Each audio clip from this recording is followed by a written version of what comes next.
ketiga, Ustadz tadi menyebutkan bahwa ada pajak yang tidak syar'i, ya. Ada pajak yang syar'i dan ada yang tidak syar'i.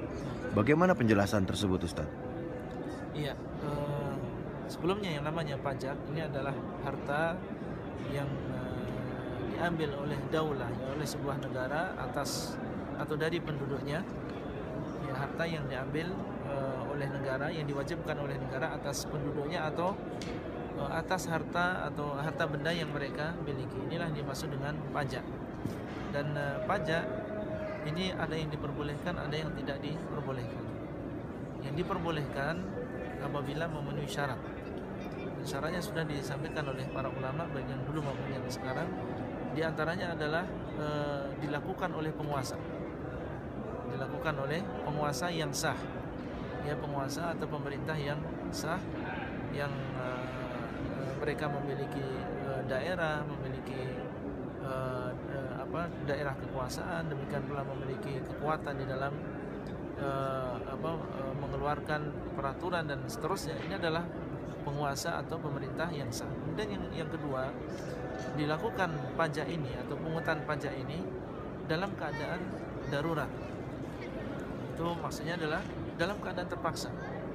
Ya, tidak ada cara lain kecuali dengan mengambil pajak dari rakyat. Adapun dalam keadaan tidak darurat, maka ini tidak disyariatkan. Yang demikian pula di antara syaratnya, negara tidak memiliki harta yang cukup. Dia tidak memiliki harta yang cukup untuk memenuhi kebutuhan rakyatnya.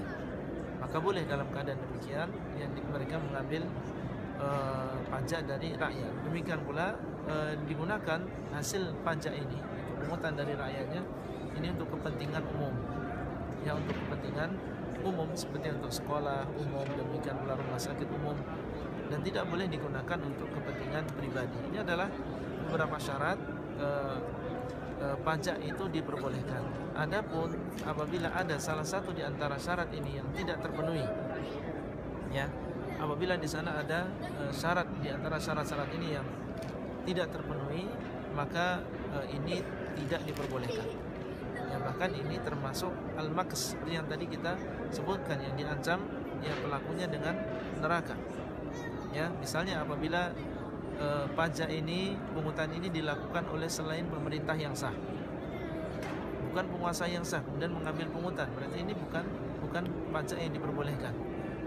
Atau kemudian pajak ini digunakan untuk kepentingan pribadi, maka ini termasuk yang diancam pelakunya. Ya, atau misalnya dilakukan pajak ini bukan dalam keadaan darurat. Ya, seperti misalnya seperti yang antum tanyakan tadi, yang diambil setiap bulan. Yang diambil setiap bulan atau misalnya setiap minggu atau waktu yang lain. Ini kan bukan dalam keadaan darurat. Dalam keadaan darurat itu kalau diperlukan baru yang diambil. Tapi kalau setiap bulan, ya, baik dalam keadaan perlu maupun tidak perlu mengambil, berarti bukan dalam keadaan darurat. Kalau tidak terpenuhi salah satu di antara syarat di atas, maka ini termasuk pajak yang tidak diperbolehkan, yang tadi sudah kita sebutkan ancamannya. Ya, dan ini adalah sebuah kezaliman. Dan Allah SWT mengabarkan di dalam Al-Quran bahwasanya Allah tidak mencintai orang-orang yang zalim. Wallahu la yuhibbul zalimin. Dan Allah tidak mencintai orang-orang yang zalim, yang menzalimi harta manusia, menzalimi fisik manusia. Demikian pula di dalam hadis Rasulullah SAW mengatakan, inna dima'akum wa amwalakum wa a'radakum bainakum haram. Sesungguhnya harta kalian, demikian pula kehormatan kalian, dan juga darah kalian, ya, sebenarnya darah kalian, ya, kehormatan kalian dan harta-harta kalian ini bainakum haram, ini adalah hukumnya haram. Ya, tidak boleh kita saling menzalimi, ya, satu dengan yang lain, termasuk diantaranya dalam masalah harta. Dan beliau sallallahu alaihi wasallam mengatakan, ittaqul zulma fa inna zulma dzulumatun yaumal qiyamah. Ya, hendaklah kalian hati-hati dengan kezaliman, karena kezaliman itu adalah kegelapan-kegelapan di hari kiamat. Ya, dan dikabarkan di dalam hadis yang lain bahwasanya beliau menjelaskan kelak di hari kiamat ada orang yang muflisun, itu orang-orang yang bangkrut. Ya, mereka adalah yang banyak berbuat zalim, ya, di dunianya, datang di hari kiamat dalam keadaan membawa pahala sholat, membawa pahala puasa, membawa pahala yang lain, tapi karena banyak kezaliman yang dia lakukan di dunia, ya akhirnya pahala yang dia dapat itu habis karena dibagikan kepada orang-orang yang pernah dia zalimi. Ya.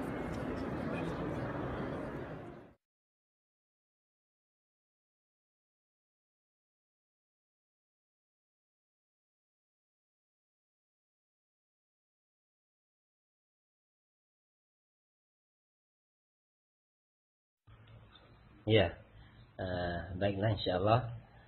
Pernyataan saya yang ketiga untuk kemaslahatannya jamaah. Ini masalah infak persenan. Jadi infak persenan. Saya digembleng di dalam jamaah mulai cabai rawit. Dan betul-betul dimantapkan bahwa wala takfu ma laisa laka bihi ilm. Jangan kau kerjakan sesuatu apa-apa yang kamu belum tahu ilmunya. Ini betul-betul menancap di dalam hati saya.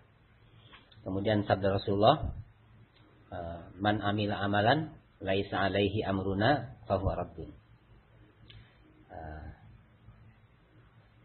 Infak persenan,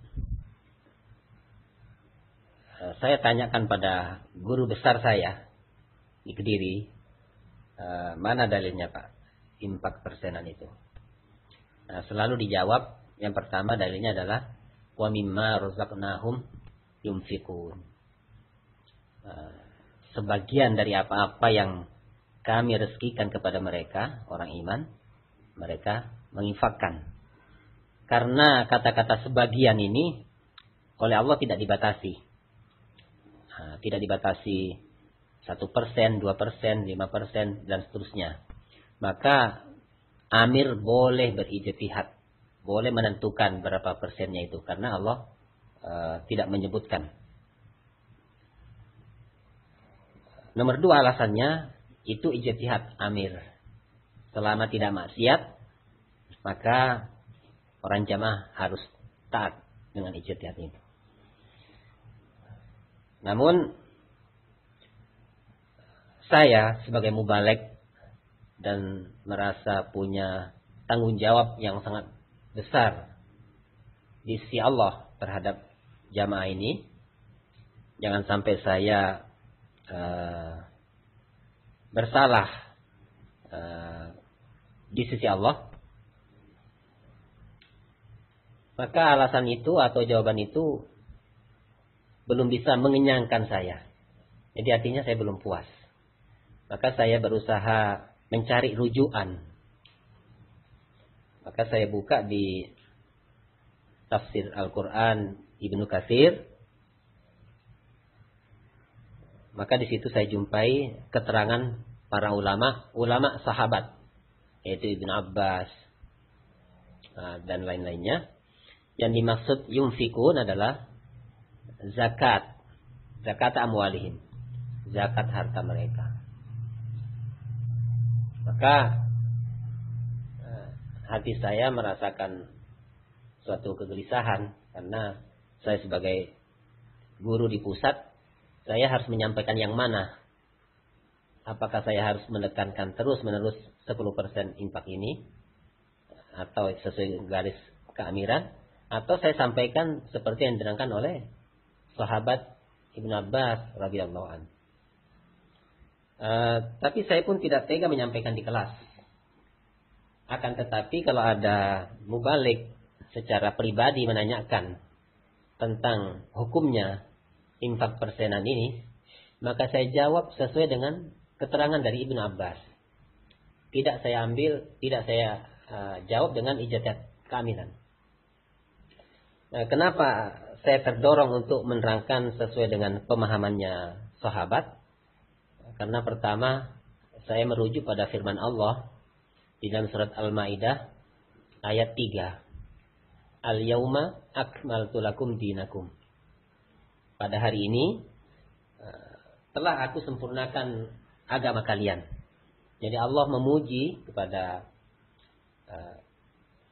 agama Islam bahwa mulai hari ini, yaitu waktu Nabi Sallallahu Alaihi Wasallam wukuf di Arafah, dituruni ayat itu, maka Islam sudah sempurna. Yang kedua, saya merujuk kepada firman Allah surat Al-Hujurat ayat 1, Ya ayyuhalladzina amanu la tuqaddimu baina yadayillahi wa rasulih. Wahai orang yang beriman, janganlah kamu sekalian mendahului di hadapan Allah dan Rasulnya. Ternyata kita perhatikan, kita mengaji dari Al-Fatihah sampai An-Nas, dan kemudian kita mengaji Bukhari, Muslim, Nasai, Abu Dawud, Tirmidzi, Ibnu Majah.